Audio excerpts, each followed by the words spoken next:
Hey, this is Charles with Rocky Mountain ATV MC. Today I'm going to show you how to assemble the bottom end on your YZ250. Now this is part 2 of our bottom end rebuilding series. If you need to know how to disassemble your bottom end, then you're going to want to check out part 1.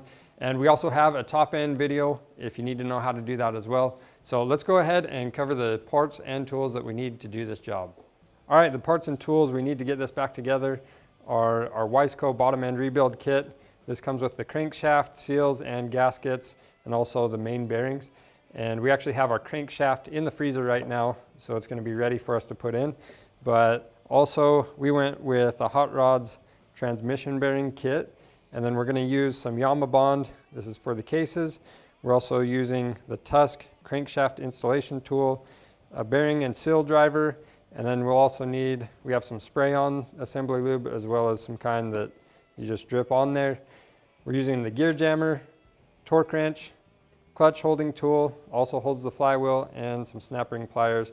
Don't forget your rags, safety glasses, and rubber gloves. So now that we have everything we need, let's go ahead and get this back together.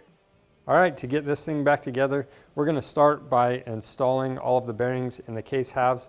And to help us do that, I've actually put all of the bearings in the freezer, and they're in their sealed bags so we don't get any moisture in there. And then we're also going to heat these case halves. I'm going to use a heat gun, and that'll help us drive everything into place. And then to drive these bearings in, I'm going to find the bearing driver that fits perfectly on that outer race, and we'll use just a little bit of grease on this to help it go in just a little easier.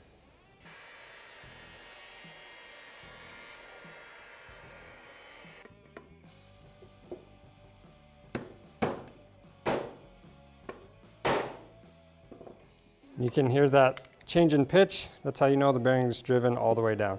Now we'll go ahead and drive the rest of the bearings in.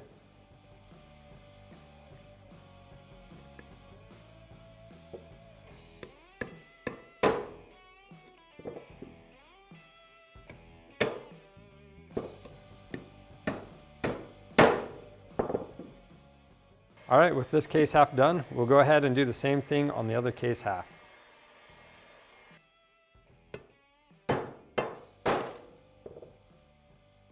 And to put these bearings in that don't have a support under them, we're just going to use a couple of blocks of wood to help support the case.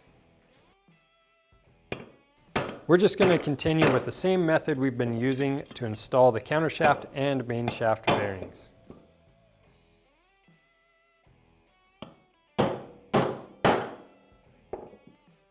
All right, now we're ready to install our retaining bolts and tabs. We're going to torque all of these bolts to 7.2 foot-pounds. We're also going to use a little bit of non-permanent Loctite.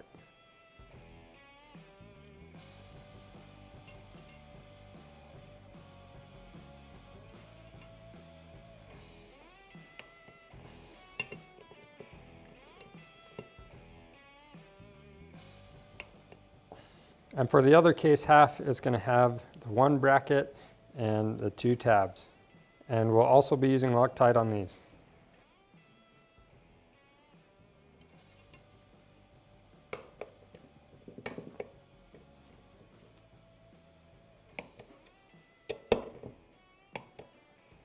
All right, the next thing we'll do, we're going to install the new governor bearing on this other side of our case half.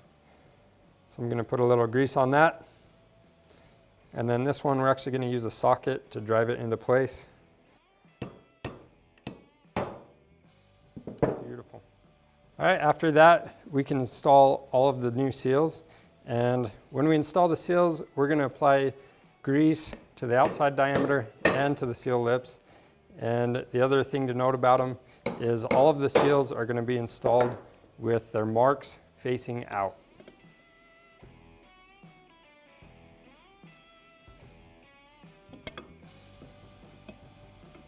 Looking pretty dang good right there.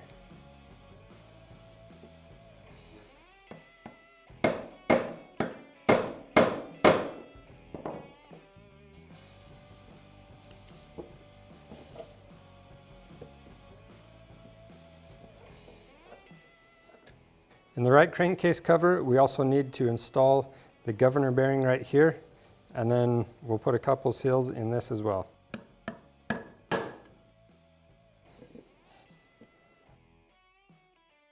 And don't forget this seal right here. This is for the power valve actuating arm.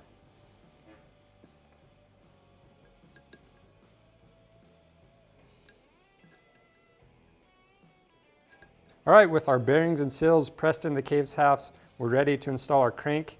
To do that, we're going to put some assembly lube on the connecting rod big end bearing. Now, if you remember from earlier, I mentioned that we had our crank assembly in the freezer. The reason we did this is it's going to make installing the crank easier. And then the other thing I'm going to do, I put a little bit of grease where the crankshaft sits on that main bearing.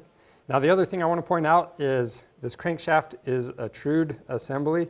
And if you use a hammer to install this, it's going to knock it out of true. That's why it's important to use the correct tool. We're using the Tusk crank puller. So we're going to slide this into place as far as we can by hand. And you're going to want to keep in mind where the connecting rod is while you're installing it, because it needs to be straight up and down. So I'm just going to hold it up like that. And on the other side, I'm going to install the crank pulling tool. So the first thing we have is the collet. We'll put that on the end of the crankshaft. And then we have this nut. We'll screw that onto the end of the crankshaft as well. Then we'll take the centerpiece of our tool. This is going to go onto the collet.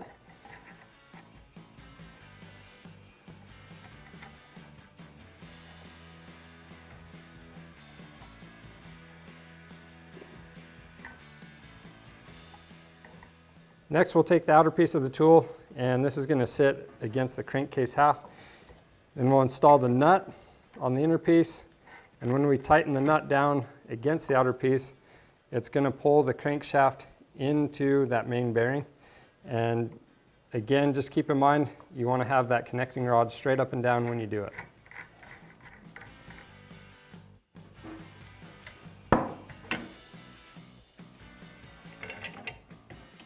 And you can actually feel that crankshaft seat against the main bearing.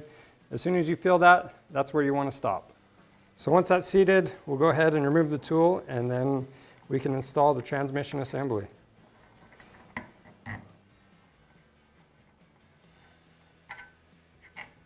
So to get this transmission installed, we're going to put some assembly lube on all of that and the shift forks.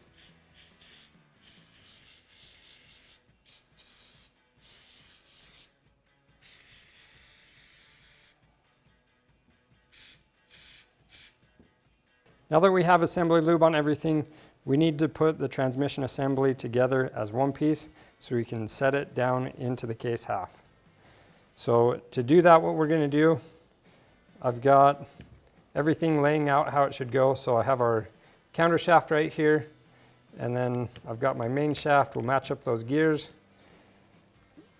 And then I'm going to tip this up. So the shift fork that has C, this one's going to be in the center on the main shaft. Then we have this one right here, the shift fork that has R on it. This one's going to go in the top or the right side of the case half. And then we have a shift fork with an L on it. This one is going to go on the very bottom or left side of the case half.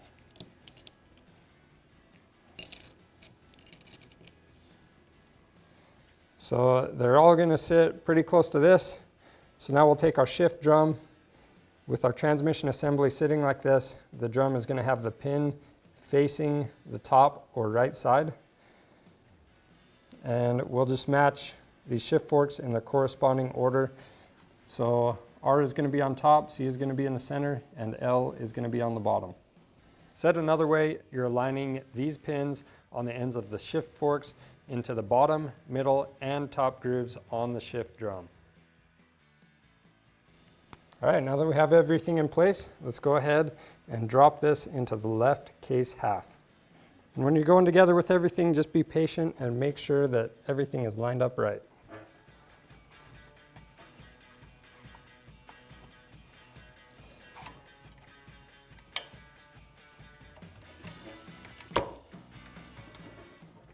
And then once everything's sitting in place, it's a good idea to rotate the shift drum and make sure that it goes through the full range of motion.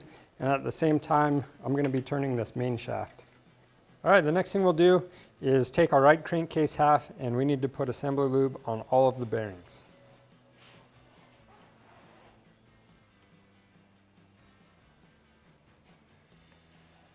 Once we've done that, we can clean up any excess assembly lube. And we also want to clean up these case halves, make sure there's no oil on the case half sealing surface.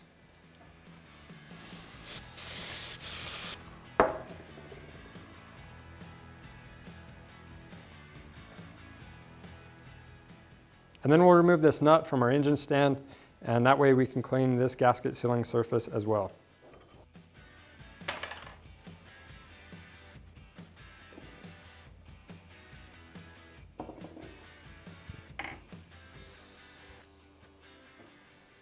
Now that the sealing surfaces are clean, I'm going to apply some Yamaha Bond to this right case half, and then we're going to install both dowel pins and the O-ring. Now when you're applying the Yamaha Bond, keep in mind all this is for is just to take up any imperfections in the case half. Don't go crazy with it, it's just a really light film of it.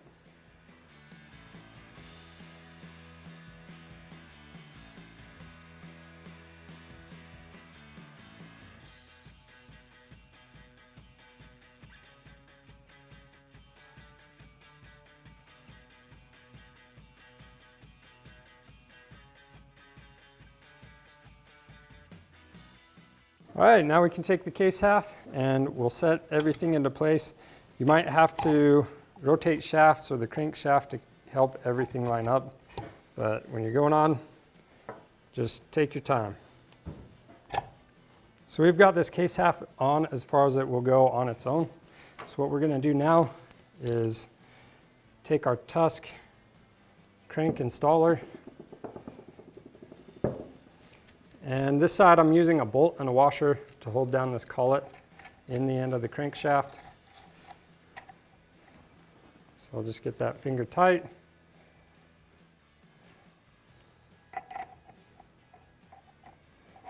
Now we can install the centerpiece of our tool, and then we'll install the outer piece.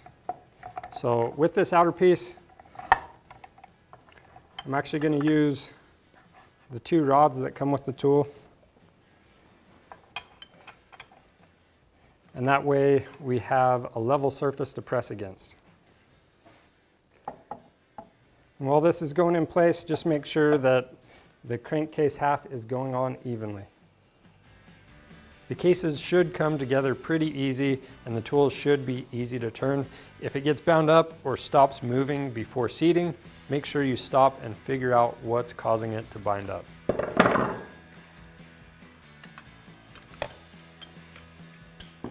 So now that that's seated in place, we'll remove our tool.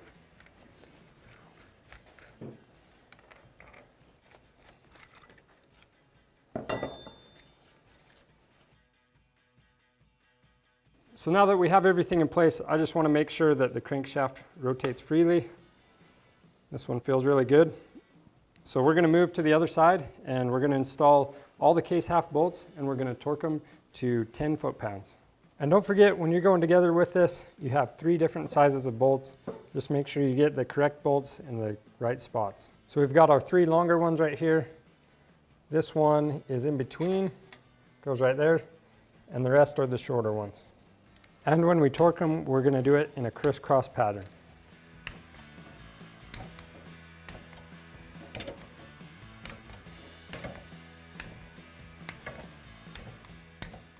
The next thing we'll do is start installing the left side engine components. So to do that, I have this O-ring for the countershaft. I'm going to put that into place. And I'm going to use this collar. That collar pushed the O-ring down into place. I put some grease on this and I'm just going to rotate it to help install it and push it down all the way into the seal. After that, I'm going to take the clutch release arm and I'm going to apply just a little bit of grease to that shaft. And then we'll install this into its bore. And then we have this locating bolt with the copper washer. We're going to install that and torque it down. And that's going to be 52 inch-pounds. All right, after that, I'm going to clean this tapered section on the crankshaft. We don't want any grease on that when we put our flywheel on. And I'm going to turn this so we can install our Woodruff key. And I'm just gently going to tap this into place. After that, we can install the stator. If you had an alternate timing setup and marked your timing alignment before removing your stator, you'll want to realign that mark at this point. Otherwise, just use the stock alignment marks. On this bike, we have the timing marked from teardown, but we decided to set the ignition timing back to the stock location. And the torque on these screws, if you need it, is 61 inch-pounds. All right, next we'll install the flywheel. Keep in mind to line up the groove with the woodruff key.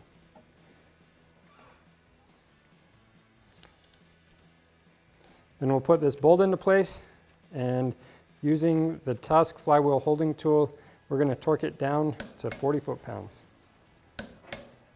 All right, now that we have the flywheel installed, let's go ahead and move to the right side of the crankcase. Now on the right side of the engine, we're going to install these seal retainers. We're going to torque the bolts to 7.2 foot-pounds, and we're going to use a little bit of blue Loctite on them.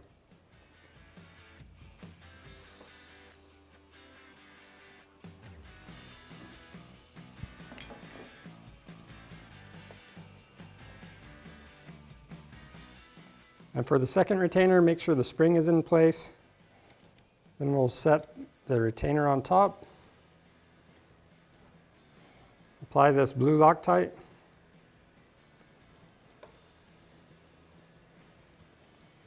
And we'll torque the bolt.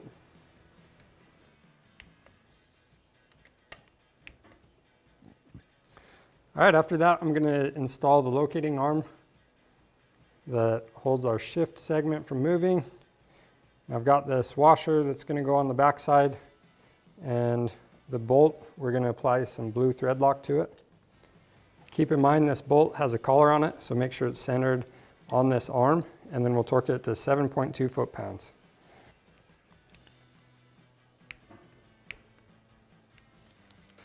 All right, now we'll take our screwdriver and we're going to pry this arm out of the way. That way we can install the shift segment. Make sure you line this groove up with the pin in the shift drum.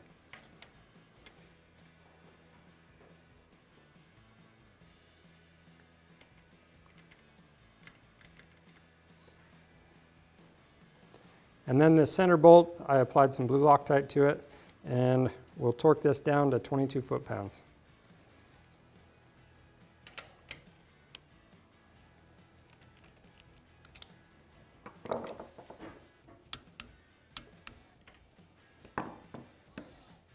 Now we need to assemble the shift mechanism. To do that, we have these little buttons with the spring on the back. We'll set those into place. And then we're going to install the pawl into there on both sides. So now I'm going to press down on the pawls and install the retaining plate. All right, now with our shifting mechanism all assembled, we're going to set that into place into our shift segment.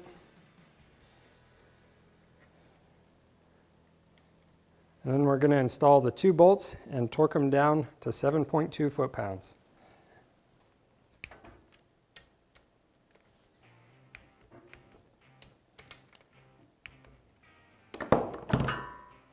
After that, I'll install this collar, and I'm going to take some of this assembly lube. We'll spray it onto that mechanism. All right, now for the shift shaft, I put some grease on this washer. It's going to go right there. That grease is going to help it stay in place. And then it's a good idea, make sure you have some grease on the shaft, especially on these splines where it goes through the seal. That'll help it from tearing up the seal. And we'll just slowly put this in place and be careful with that seal on the other side. And then there's two things we need to line up. So we have this locating pin for the spring. So we've got that lined up. And then the second thing, that collar on our shifting mechanism, we need to make sure that this arm sits right onto that. All right, now we'll take our idler gear and this bushing, we're going to apply some assembly lube to it.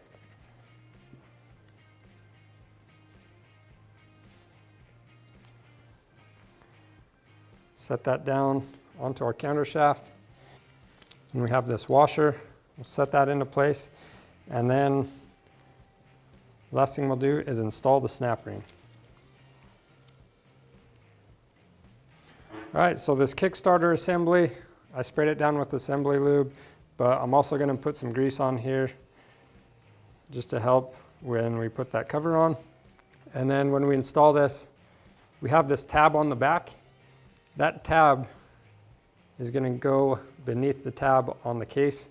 So you want to start behind it and rotate it into place. And make sure that you have the washer on the back side.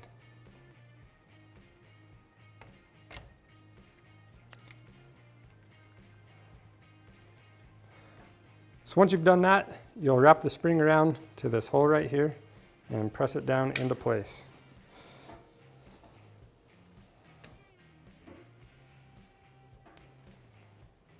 After that, I'm going to put the spacer for our primary drive gear on. Then we can install the primary drive gear and our water pump gear.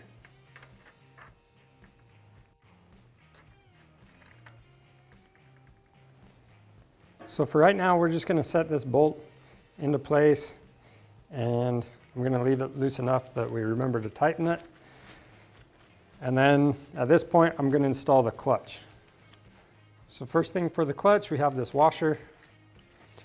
After that, we have our collar, our needle bearing. Make sure that you have plenty of lube on all these parts when you're going back together. After that, we'll install the clutch basket, and keep in mind you have 2 gears to line up.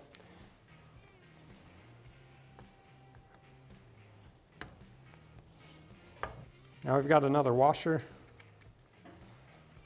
And after that, we'll install the clutch hub.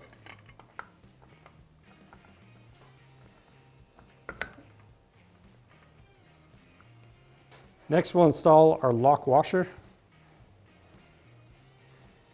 Then the nut, and we're going to torque this nut to 54 foot-pounds, and we're going to use that Tusk clutch holding tool to help us do it. All right, now we'll torque the primary drive gear bolt down to 40 foot-pounds, and we're going to use our Motion Pro gear jammer.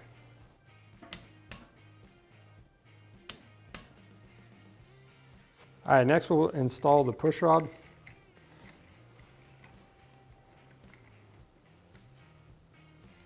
Then after that, we're going to reinstall our clutch plates. All right, the next thing we do, we're going to bend the tabs down on this lock washer, and we're just going to use some channel locks to do that. All right, next we're going to install the throwout bearing. And then once we have that in place, we can install the pressure plate. With the pressure plate installed, we'll install all of these springs, and we're going to torque them down in a crisscross pattern to 7.2 foot-pounds. And I'm going to use the gear jammer again to hold this in place. Next, we'll apply assembly lube to the governor bearings.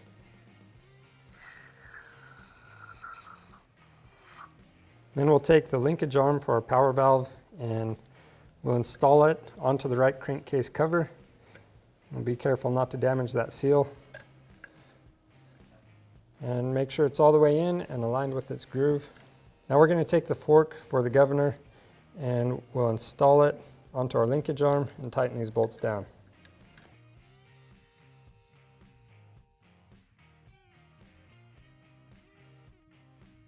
All right, the next thing we'll do is take the governor assembly. We have this groove right here. We need to align that up with the linkage arm fork.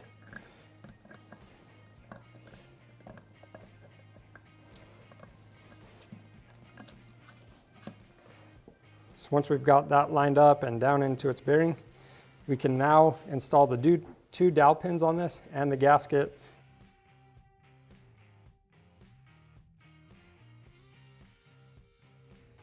The last thing I want to mention is that when we install the cover, we need to make sure that these teeth line up. So what I'm going to do to help that happen is rotate the crankshaft while I'm installing it, and everything should fall down into place.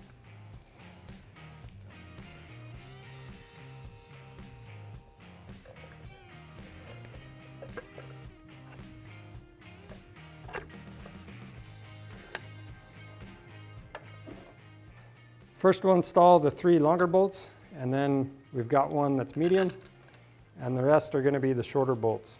And we'll torque these bolts down to 7.2 foot-pounds.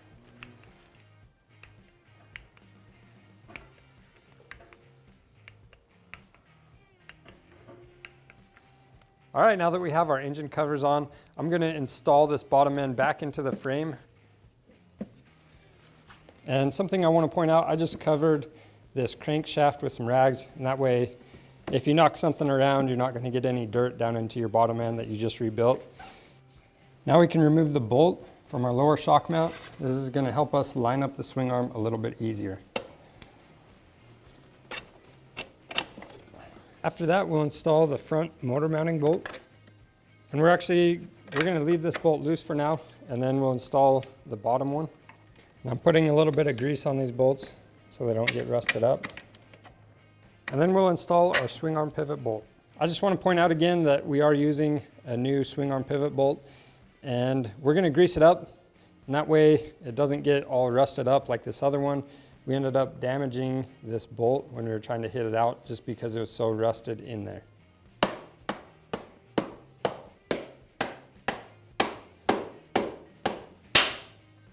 All right, now we'll install this nut, and then we're going to torque this nut to 61 foot-pounds, and then the other two, we're going to torque those to 46 foot-pounds. All right, now we'll reinstall this lower shock mounting bolt, tighten it down.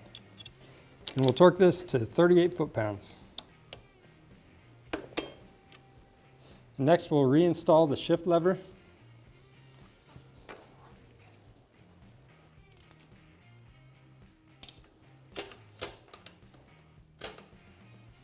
Next, we'll reinstall our brake pedal. Next, we'll install the pin, and don't forget to place the cotter pin on the back side. All right, the next thing we'll do is install our countershaft sprocket. We're going to torque that nut down to 54 foot-pounds, and we're going to use the sprocket jammer to help keep the chain from rotating while we torque this nut. And while we're tightening this nut down, we're also going to be applying the brake, and it's really going to be the combination of the brake and the sprocket jammer that's going to allow us to torque this nut down. With the nut torqued down, we're going to bend the locking tab down on top of it using some channel locks. After that, we'll install the case saver and sprocket cover. All right, after that, I'm going to install this breather tube onto the crankcase. And you want to make sure that tube is free and clear, there's no obstructions. After that, I'm going to install the kickstart lever.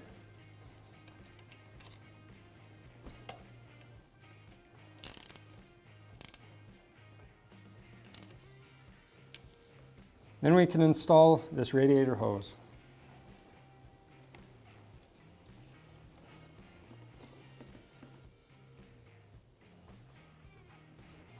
And lastly, we'll reconnect the stator wires.